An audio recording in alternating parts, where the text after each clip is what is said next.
My name's Andrea, and I'd like to welcome you to Frankston City Library's FrankTALK with Rachel Givney today.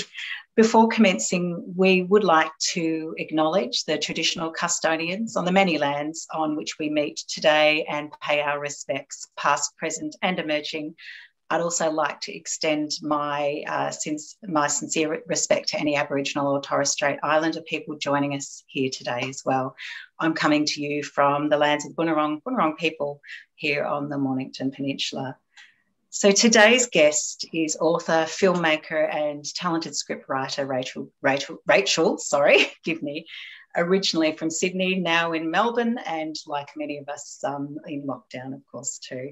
Rachel's worked on Offspring, The Warriors, McLeod's Daughters, Rescue Special Ops, All Saints. The list is quite endless, and her films have also been in official selections for the Sydney Film Festival, Tropfest and Flickerfest.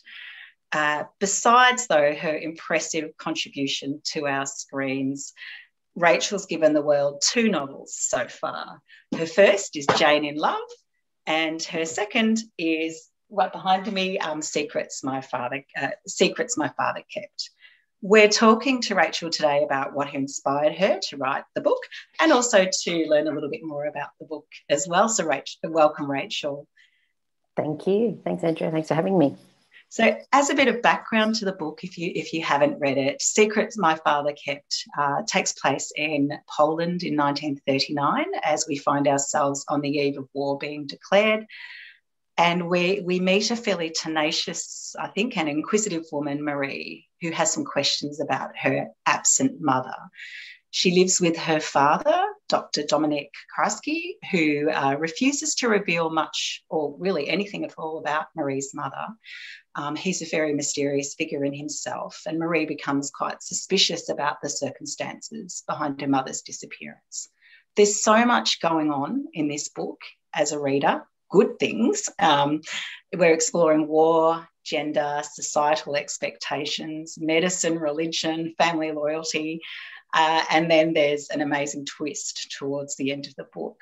I think, Rachel, for me as a reader of being swept up in this historical novel, what was really intriguing was that I was reading the book against a backdrop of a time of turmoil for us around the world as well. And, really exploring the human spirit and how it can shine through in times of adversity. Did you ever think you'd be writing an historical book that had such relevancy to contemporary times of turmoil? That's a great question.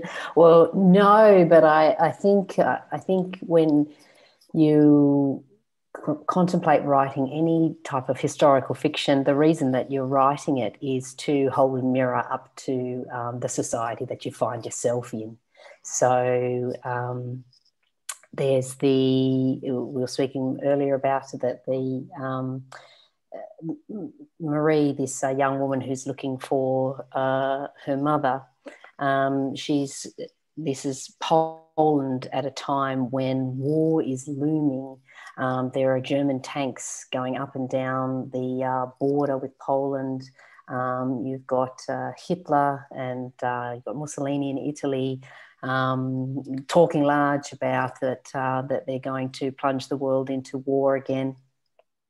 And they're threatening to invade.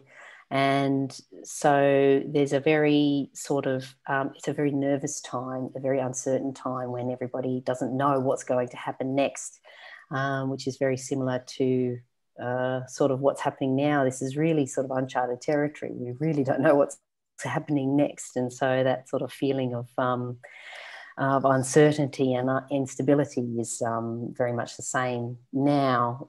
It's funny, my first editor at Penguin, she said she found it very uneasy to read this novel when she was editing it because she was very, very isolated at home in her house. She'd been in lockdown and she hadn't seen anyone for a long time, and so it really hit home for her. The other thing, which is which was very interesting for me, is this is a book about a young woman who is discovering her place in the world, and she wants to, as well as find out what happened to her mother, she wants to become a doctor. And she discovers that the world is a very hostile place for young women with ambition in that time. She wants to become a doctor, and it's made very clear to her when she sort of goes to university and tries to enter university to study medicine that they're never going to accept her, because why would they waste a place on a young woman? A couple of years ago, less than 2 years ago, I think, a story came out of Japan, scandal, that universities had been doctoring the entrance examination results for women. So they had been refusing women entry into their medicine courses, telling them that they had failed the exam when in fact they'd actually qualified for entry. And their justification for doing this was basically, well, why will we waste a place, sort of a state-funded place, on a person who is just going to leave the profession to marry and have children?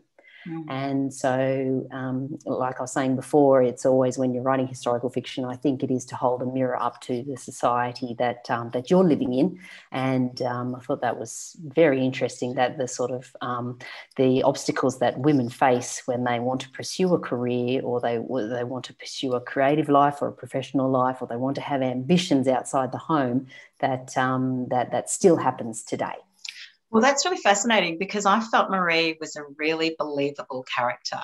And even though obviously the book is written in an historical context, I really could quite identify some contemporary themes there of, a young girl exploring how she's sometimes put in her place because of her gender, and fighting with that glass ceiling a little bit as well.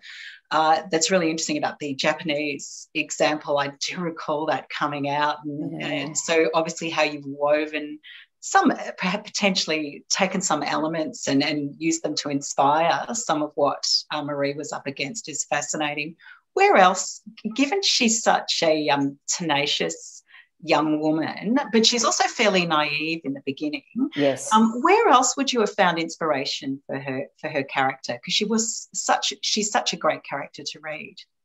Well, this is a person who has a brilliant mind, but she's a woman. So inside her head, she's got this fantastic talent, cognition, wonderful memory, and wonderful ability to perform very well in an exam. And she's got a wonderful grasp of science.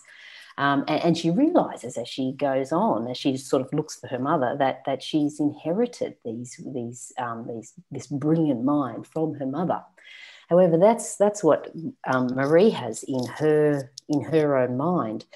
The obstacle that she comes up against is how society treats her.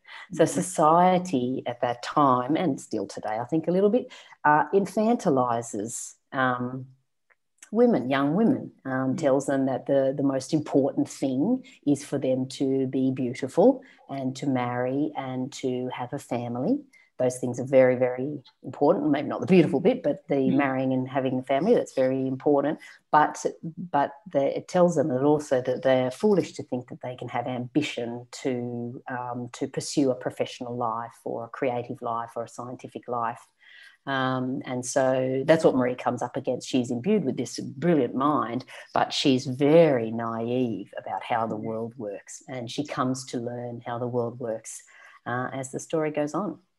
And I guess on top of all of this, gender bias that she's also exploring, and religion, and what society is expecting of you, dependent upon what faith you're following as well. What I love about your writing of Marie is, although you've also written the story of her, that young love, exploration and passion as well, in many ways that didn't dominate the story for me. And I loved that it was just one part of her narrative, one part of her self-discovery process. I think for me the greater hero was her discovery of science. And even her namesake that she was named after. And I loved even things like the chemistry and science. I learned a lot as a reader. Is that something that you research that you really enjoyed learning about women in science as well? I did. So so in the story, Marie's father, Dominic, is a very well-respected doctor in town, and Marie wants to emulate him. She wants to be a doctor like him. When the novel opens, Dominic, who's this quite mysterious character as well, he hides this very dark secret. He knows what happened to Marie's mother, and he refuses to talk about it with her. He saves the life of a young boy in town by administering him with a sort of a rudimentary version of penicillin, antibiotics. Antibiotics were coming into the forefront at this time. The first sort of antibiotics came out in World War II, and since antibiotics have come out, they've saved about 1 billion lives. Before antibiotics were invented, bacterial infections killed about 1 billion people. So antibiotics have basically sort of balanced it out now. So things like that were fascinating to read about. This is a time in history when infection was king. Bacteria was this sort of microscopic killer that just killed people all the time. And antibiotics was this huge discovery at that time. So it was thrilling to learn about that and to find what was interesting for doctors at that time. I come from a medical family. My parents are doctors. My brother is studying medicine, and one of my sisters is a midwife. Another sister has a medical science degree. So it was also very handy to have them there to ask them about, does this sound right? That makes sense, because you seem to be really comfortable with the subject of science. And I must admit, I've recommended the book to 2 friends who are doctors as well. Oh, great. Or studying to be a doctor, because I've said to them, I think this is your kind of book. So, yeah, oh, great. So you were very comfortable there. I wanted to ask you then you mentioned Dominic, Marie's father, and he's a really fascinating and complex character to read and to get to know in his prickly way. And while he really shows passion for his career in medicine, obviously, it seems to be that he's obviously constantly contained and holding this secret. Yes. He's quite an enigma, isn't he? Yes, yeah. Dominic was a joy to write, because in every chapter, it's written through the lens of a person who is concealing a secret, and that secret means that he can't really get close to anyone, because if anybody gets close to him, they're going to work out that there's something fishy going on. So he constantly pushes people away. And it was a joy to write, because what's the worst thing that can happen to somebody who is carrying this dark secret and doesn't want to make friends with anybody?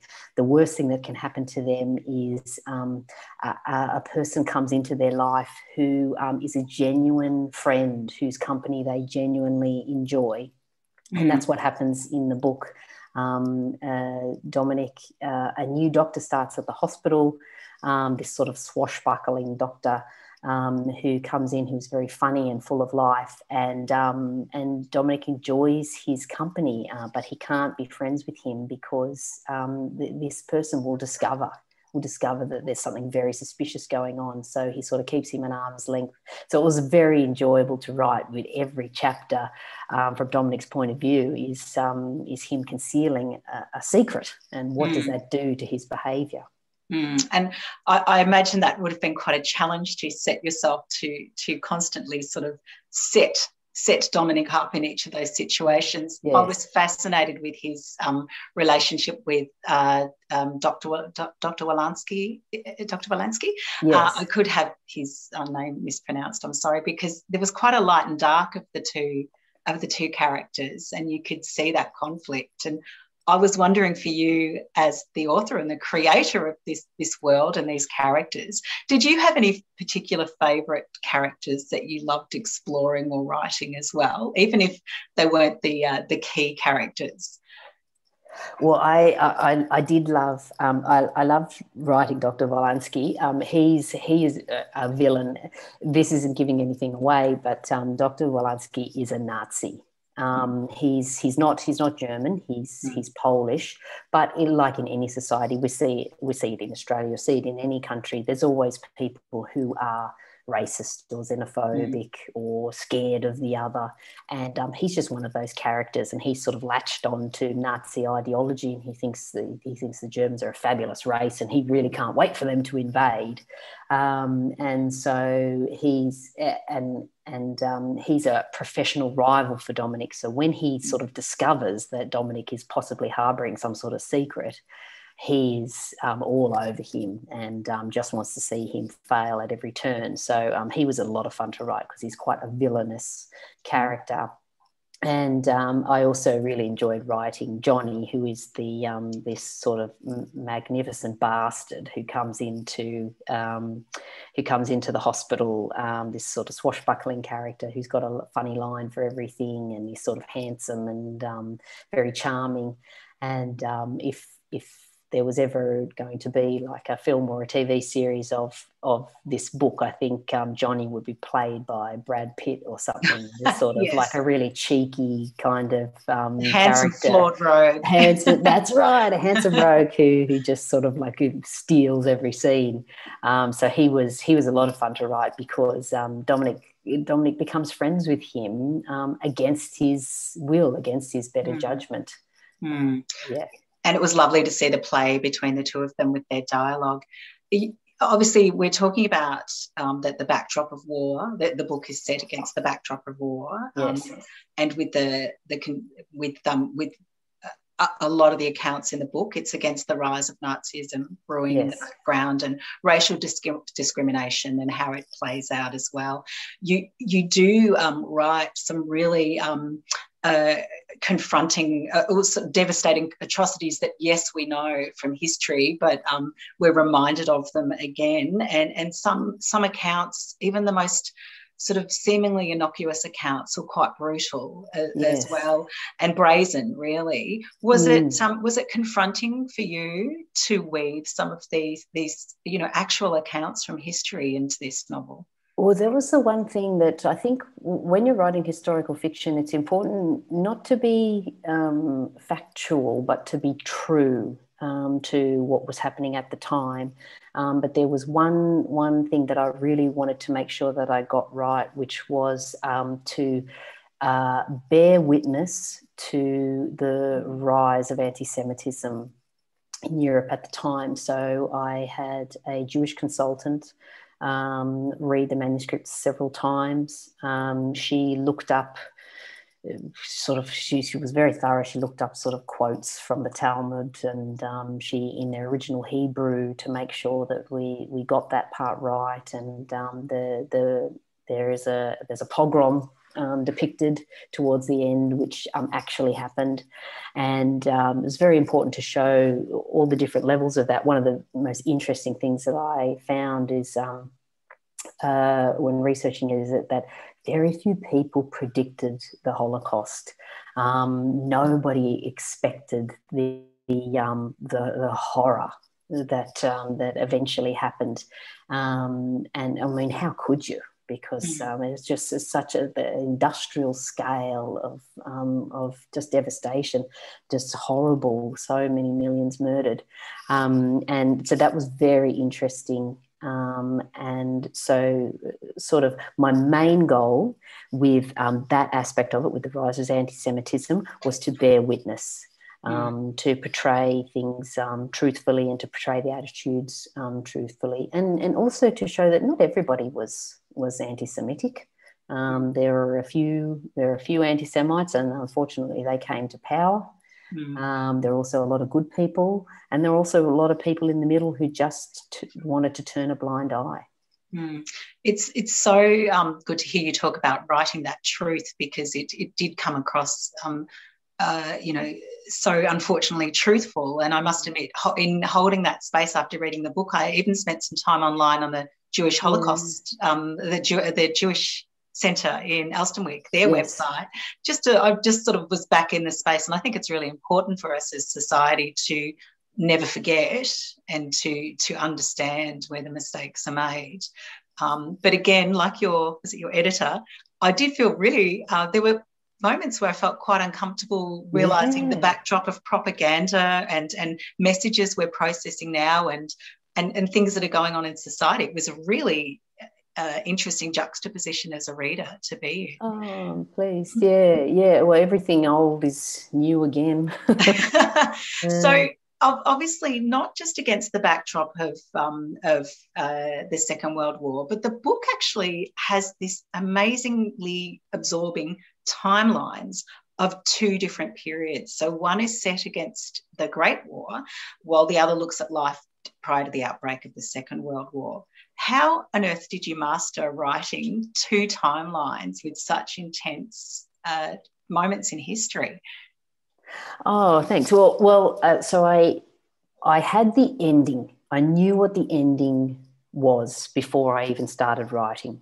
And the basic plot of Secrets My Father Kept is a young woman is looking for her mother who disappeared 15 years ago, and standing in her way is her father, who refuses to talk about what happened. He knows what happened to her and he refuses to talk about it. He refuses to even tell his daughter what her mother's name is. So the way then I decided, well, how am I going to actually do this? We'll start off with showing the father and daughter, their relationship, and set that up. And then I'd like to actually go back and see what happened to the mother before she disappeared and the circumstances of her disappearance. So the novel starts by showing we're at the very early in 1939, and we're on the road to war, and what's happening between father and daughter, their tension as the daughter is trying to find her mother. And then we go back 15 years earlier, and we go to, or 20 years earlier really, and we go to see what the mother, about the same age as the daughter is now, what happened to her. And we see what happened to her, and then the two timelines converge as the novel reaches the climax, and we find out what happened to her mother. And as they converge, we're dragged into this point that I didn't see coming, and I'm not even going to do a spoiler here, but just to say I did get whiplash. What? And I think that's just the sign of a really a wonderful talent as a writer, but a really immersive book in that you are just thrown by your sense of where you are and what really is going on. For you, as the creator of this world and this plot twist, was there immense satisfaction in sort of revealing this and waiting to see how people would react as well, even your first readers and your editor? Yes, it's so I first gave it to my book club to read, and nobody picked it. Oh no, my mother. My mother picked it. My mother is a huge, very well-read and loves a detective story. So she picked it about 3/4 of the way through. Or no, I think she picked it about halfway through. Nobody else picked it. My editor, who is a fabulous editor of crime fiction as well, she picked it about halfway through. My copy editor, my line editor, she didn't get it. So that was great. I've seen a couple of people have written on Goodreads, I guessed the ending, which is great, but I wonder if those people have read that it has a twist and we're sort of reading it with anticipating the twist. However, I don't think it's the end of the world to if you know the twist in a book to go through, because then you can read it on another level where you sort of look for the clues throughout. Well, I did wonder about that, because I am very guilty of going back then through several pages and going, where were the hints laid here, or where were things covered up, which I think is fabulous. And sorry for those who haven't read the book, you're going to really enjoy analysing that as well.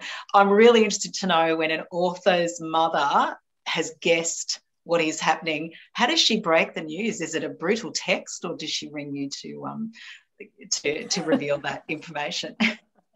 No, she's a very lovely woman, and she kept it to herself until I actually asked her. And yes, and I asked her at what point did she know, and she sort of she told me at the point at which she knew, and I thought, yeah, that's typical. Of course you guessed it. Yes. Yeah. What I really did enjoy, though, was I've spent a lot of time since reading the book thinking also about the Great War, which I'll admit I didn't know a lot. I guess, I've seen period movies or read it occasionally, and I didn't know a lot of. So I've become quite fascinated. For you as the author, what did you do to really immerse yourself in the research of perhaps a period that further removed as well from our knowledge? It's a fascinating time, and Poland is a fascinating country. If you sort of read war fiction or World War II, World War I fiction, they're usually sort of set in maybe Germany or France or Great Britain. And when I went to Poland as just a traveller in my 20s, and I went to Krakow, this beautiful medieval city. With this really complex bloody history, and I thought, well, if I ever set a novel in World War I, World War II, I'll set it in Krakow, because it's this huge theatre of both wars. Auschwitz is an hour's drive away from Krakow, and it's this beautiful city. I recommend it to anyone. So in order to research it, I went there. I went there twice, once in summer, once in winter. I also went to some towns in the Ukraine, Lvov, where it's another location in the novel. I went to Warsaw. I went to some old Nazi forts in northern Poland. There's all huge theatres in both wars. And I went to apothecaries. I went to some apothecaries in Lvov and Krakow, because a lot of the World War I stuff is set in an apothecary, a chemist, a pharmacy, which was the big thing at the time. If you were sick with anything, you usually went to an apothecary at that time, and they'd make you up a potion. If you had asthma, you'd go to the apothecary, and they'd give you some laudanum, which is heroin basically, but it relaxes your lungs, sort of thing. Or if you were very sleepy and or you wanted to concentrate, or you had a toothache or something, you went and got some cocaine from the chemist. And I loved some of your scenes in the apothecaries that you wrote, where Marie's mother obviously is really does know her stuff and has really been learning on the job. And there's a couple of scenes where she's sort of really taking charge. I really loved learning about what people were what they were taking for all of their ailments. It must have been really fascinating for you to absorb that information. She sort of starts working at these chemists. She's this poor sort of nobody from the countryside, and she basically walks into sort of a witch's hovel with the herbs hanging from the windows drying out, and all the different tinctures and all the different powders and potions, and she ends up learning on the job and ends up becoming this very talented chemist. She's got a real knack for making these medications and helping people. And did I read somewhere too that you actually learned Polish was it in preparation for this book, or was it that you actually had an interest in learning Polish? Tak, dzień dobry. When I started writing it, I thought, the best way to immerse myself in the culture is to learn a bit of the language. So I went to a couple of Polish classes to sort of get an idea. And when I was there, I sort of was thrown into the Polish community of Melbourne, and I loved it so much. It's so enjoyable as an adult to use your brain for something new, and Polish is the most difficult language. I'll tell you what, it's this very beautiful, very ancient sort of of kind of Latin-based Slavic language, and I made friends there, and the teachers are wonderful. So I just stayed. So I've been learning Polish for about 2 years now. That's impressive. It's wonderful, yeah. So through learning a language, was there anything you discovered that was, I guess, really surprising for you about, as you were immersing yourself into the book and into characters as well? Was learning a language a gateway into some more discoveries for you? Yes, absolutely, because I think our reality is shaped by our language and the words that we use. So Polish language is very traditional, it's very conservative, and it's very polite. So if you are addressing a doctor, you call them Mr. Doctor or Mrs. Doctor. If you are addressing a teacher, you call them Mrs. Professor or Mr. Professor. So it's very formal, and it's still like that today. So that was sort of like into understanding how people in the Polish culture relate to each other. So that was a great way to understand, especially how Dominic might act, because Dominic is this very closed-off, secretive person. He's very guarded because he's hiding this dark secret about what happened to his wife, what happened to his daughter's mother, and so he's very formal in all of his language. Whereas the other doctor that he sort of befriends, who is kind of like this vagabond, this handsome rogue, he comes from a family of Nazis. He hates his name. He hates being polite because for him it speaks to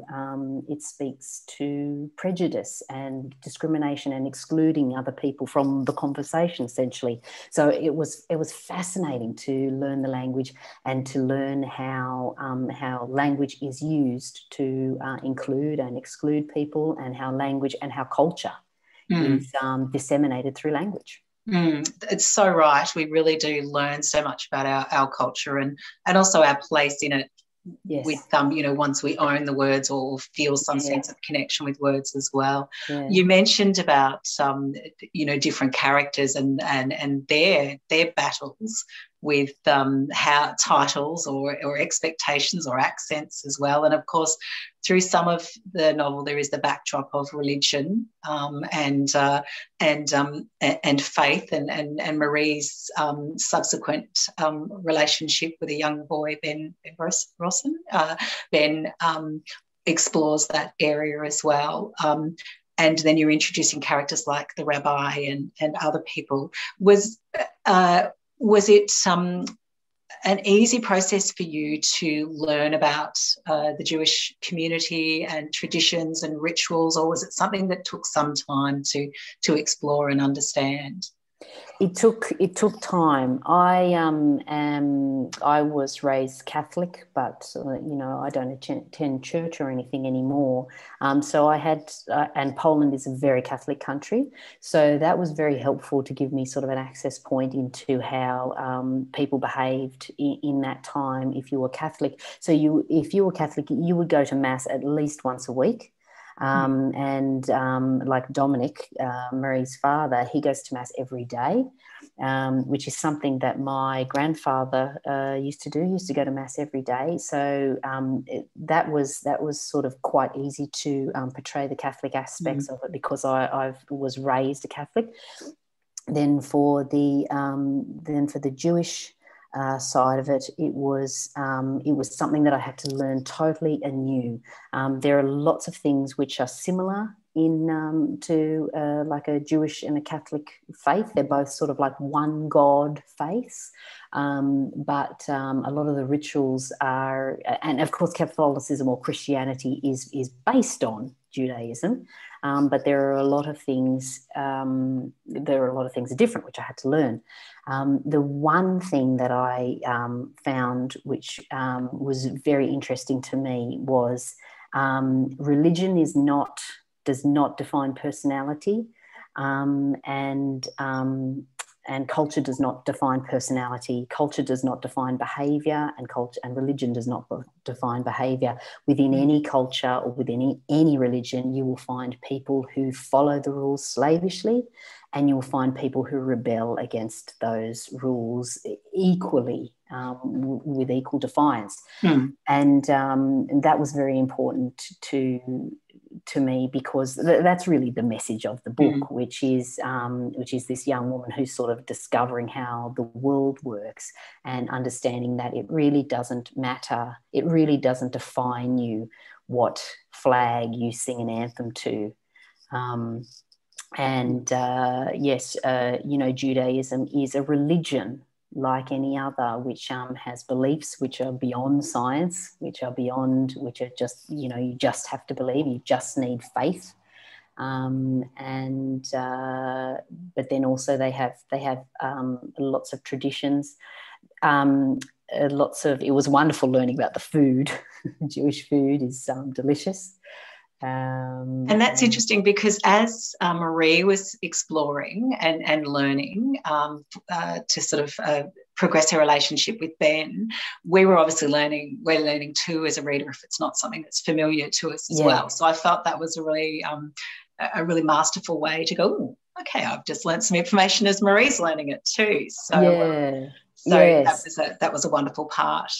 Did you have a favourite scene or a plot evolution in the book that you really enjoyed researching and writing? There is the scene in which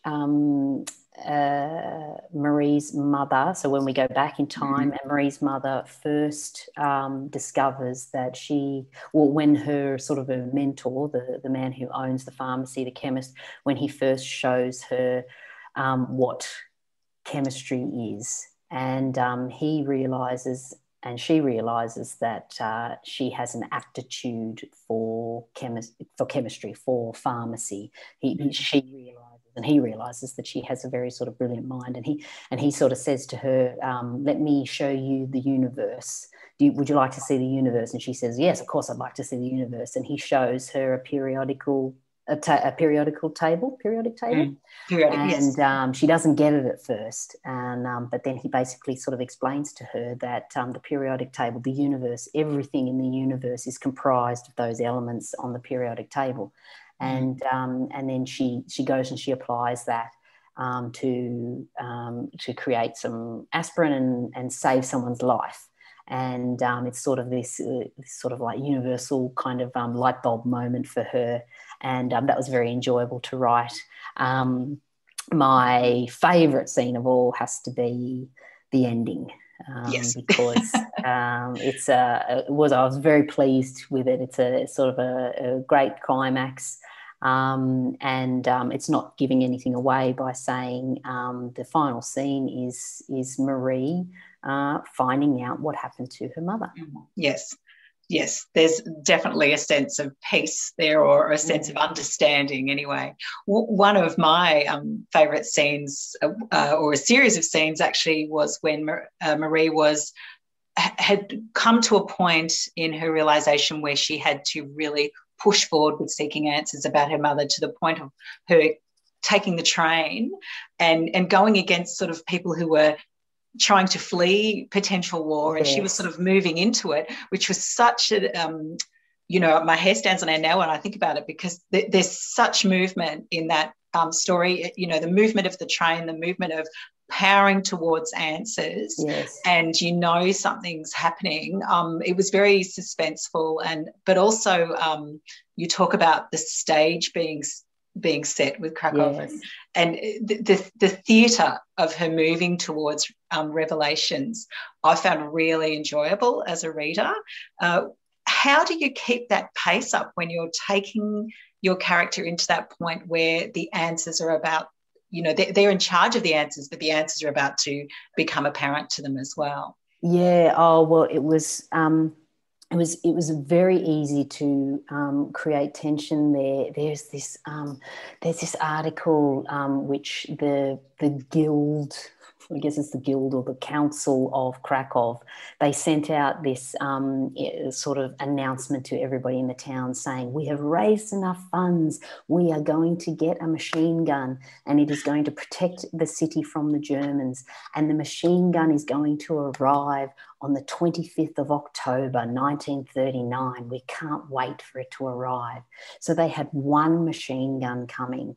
And I'm sure, as everybody knows, Germany invaded Poland on the 1st of September 1939. So this machine gun arrived 6 weeks after Germany had arrived. By that time, Germany has overrun Poland. It's all over. So it was very easy to create this tension, because in Poland, nobody really thought Germany was going to invade, and everybody hoped they wouldn't invade, and the radio and the government was still saying everything's going to be fine, nobody panic, we'll get a few arms ready, and we'll enlist a few people in the army and it'll all be fine. So as Marie is going to find out what happened to her mother, chaos is erupting. And so basically all I had to do was to write her she's almost like a salmon swimming upstream, going in the opposite direction to where everybody's sort of fleeing. She's walking straight into the turmoil. That's so true, and it really was quite a moment to read that momentum and movement as well. I'm really interested to know what you mentioned before about the Melbourne Polish community that you've gotten to know. How have they received the book? Have there been many conversations with them about the book at all? They have loved it. It's been wonderful. I've got a photo of everybody. We got a copy for everybody in my Polish class, and then my Polish teacher, Zbyszek, he read the manuscript twice and gave great feedback, especially to do with sort of like Polish culture, Polish traditions. The Polish culture, there is they have a remarkable tradition of showing kindness to strangers, showing hospitality to strangers. There's a saying in Poland, if a stranger shows up at your door, you give them a place to sleep for the night. That's a very important thing for Polish people and very important in Polish tradition. And that kindness to strangers, I experienced that so beautifully with this book. You know, I sort of said to my Polish teacher, "Oh, I've written this book. Will you have a read of it?" And I tried to pay him to read it, and he refused violently to accept any payment. So I tried to give him a bottle of vodka. He refused that. He said, "No, you have to come to my house and drink vodka." And so it was wonderful. They're a very beautiful, very close community, and they're very much involved still in Polish affairs. You know, there's still that memory of home, and the majority of them have a connection to the time in which this was written. The majority of them came to Australia as immigrants after World War II. So some very, I guess, very connected readers there, yes, with a sense of the story as well. Does it make you feel like you've done your writing job well when you're getting feedback from them, or even if you're just polishing some of plots or detail as well? Yes, absolutely. Probably the greatest validation we got was the novel has been bought. Translation rights have been bought for Poland. Oh, well done. A publisher is publishing it. A German publisher is publishing it as well, one in the Czech Republic. So that was fabulous validation, and very, very gratifying to see that. And my Polish teacher, he was very happy with that as well. He said, they have to talk to me if they want to know about if they want to know what we did in this chapter, and I love that. I love that there's a whole community behind your book that have just as much buy-in and ownership as well. That's fantastic. That is a job well done. I mean, it not only is The Secret My Father Kept just a phenomenally great read, just taking you through layers of history, but also really relatable themes as well. You've had such a prolific film and script writing life, and now novel writing life. What drives you to write? I think I think it's like any writer. You want to communicate those universal themes about the human experience. You want to move an audience, really. That's why I write, I think. Yeah, definitely to move a reader. I guess there's also I also like to improve as much as I can. I don't think I'll ever write something that I'm 100% happy with, and I'm fine with that, because I want to always be trying to constantly improve. But the greatest feeling of satisfaction and fulfillment is when somebody says, I really liked reading that, or I really knew what you were talking about then when you wrote that. That's just magical. It is. Do you sometimes start your writing process with a question that you want to resolve or seek more information on, or is it more that you start with an answer? I start with an answer. I always have the ending in mind. So the ending's always written in my head, and then I go back to the beginning and I say, well, how are we going to get to that ending? And dare I ask what's on your reading pile as well as a I guess an historical novelist? Have you got quite a mixed bag of reading? Well, somebody suggested to me to read The Nightingale. Has anybody read that, The Nightingale? It's by Kristen Hanna. It's another World War II novel. So somebody read Secrets My Father Kept, and they said, oh, if you like World War II fiction, read that. I've just started The Dictionary of Lost Words. Anyone read that one? Yes. That's lovely. It's sort of about how women's words were sort of turfed out of the Oxford English Dictionary, which is fabulous. Really, really interesting read. What else have I read lately? When I was writing Secrets My Father Kept, I loved Sophie's Choice, which is another sort of similarly, I guess it's a page turner. And I wanted to ask you about that, to hold that writing space for yourself, if there's music you're listening to or films you're watching as well, to be in that space, or do you tend to shut that away? I love the Stephen King quote, when you're feeling inspired, write. When you're not feeling inspired, read. I think that's great advice. So usually I'm listening to music or reading books when I am looking for inspiration. And once I've got my ideas and know what to do, then I'm just writing. I watched a beautiful movie last night, Portrait of a Lady on Fire. If anybody's looking for a good movie, it's on Stan at the moment. Really beautiful. It's sort of the same sort of themes as what I write about, similar to Jane in Love and Secrets My Father Kept, sort of about women with ambition and women pursuing space for art, and similar to that's on my list I was talking about. Yeah check fantastic. It out. And dare we ask what you're working on next? At the moment I'm working on the screenplay for Jane in Love the movie, where I've just sent the script has gone to the producers. They've given me their notes, and then I've got to do those notes. And then once they're happy, it will go off to the studio, Amazon Studios, to hopefully they'll give their notes, and then we need a green light to go into production.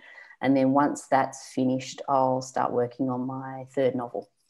And congratulations, that is a great book as well. And I know that Frankston City Libraries have spoken to you previously about it as well. But it is a great book, and congratulations on this next journey. It must be a very strange thing to be returning to a book that you've written so long ago, well, not that long ago, it is. And to be re-immersing yourself back in that book. Yes. Yeah, no, it's great. It's so funny because I'm a TV writer by trade, a screenwriter, and I originally had the idea for Jane in Love as a movie. For those who aren't familiar with it, it's the basic premise is Jane Austen time travels to the present day, and she falls in love with a modern day man. And Jane Austen in her real life never married or had any children. You know, it's this great irony that the queen of love stories herself died a spinster. And anyway, she meets this modern day guy. She falls in love with him and she's so happy she decides to stay. And as soon as she decides to stay, all her books begin disappearing from the shelves. And she has to decide whether she's going to stay in the present day where she's found love but has lost the ability to write, or if she's going to return to her own time where she will lose the love that she's found but she will write her books and she'll become Jane Austen. So I had this idea for a movie, and then I showed it to a couple of colleagues in the film industry, and they said to me, you know what, this would probably make a good book because it's literary. It's got a literary theme and a literary heroine. And I thought, okay, well, if I ever got a break between TV shows, I'll sit down and I'll write it. And that's how Jane in Love was born. And I turned it into a novel. And it's so funny now that it's come full circle. Yeah, definitely. How validating too, though, to know, well, my original plan was... Yeah, that's right. Yeah, that's right. Believe in yourself, ladies. Believe in yourself. Exactly. Which is great that you say that, because you do write such strong female characters who are also not perfect. They're flawed, yes. And they have to respond constantly to changing situations, yes. Which makes your characters, no matter at what period they're written in, very relatable, because that is life for women as well. So thanks for writing not only such phenomenal female characters, but just also particularly with Secret My Father Kept, a book that really touches on the human spirit, because that is what is fundamentally what the story is about, isn't it? Yes. How our human spirit can prevail in times of turmoil and challenge. Yes. And I guess for us as readers, it's actually something that also makes a story a very personal experience as well, because we all have those stories within us too.